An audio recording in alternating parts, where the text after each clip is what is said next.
আসসালামু আলাইকুম ওরহমতুল্লাহ। প্রিয় দিনী ভাই ও বোনেরা, এই দুনিয়া ভয়ের দুনিয়া। আগামীর ভয়, হারানোর ভয়, একা হয়ে যাওয়ার ভয়। কিন্তু আল্লাহ বলেন, একটি দলের জন্য এসব কিছুই থাকবে না। লা খাউফুন আলাইহিম ওয়ালা হুম ইয়াহজানুন, অর্থাৎ তাদের কোনো ভয় নেই আর তারা দুঃখিতও হবে না। সূরা আল বাকারা আয়াত ৩৮।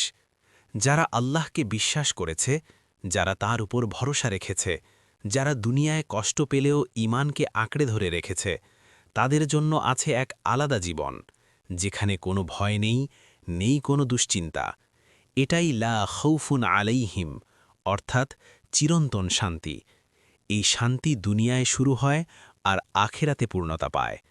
প্রশ্ন একটাই, আপনি কি সেই দলে থাকতে চান না যাদের জন্য আল্লাহ নিজেই বলেন, তোমাদের কোনো ভয় নেই?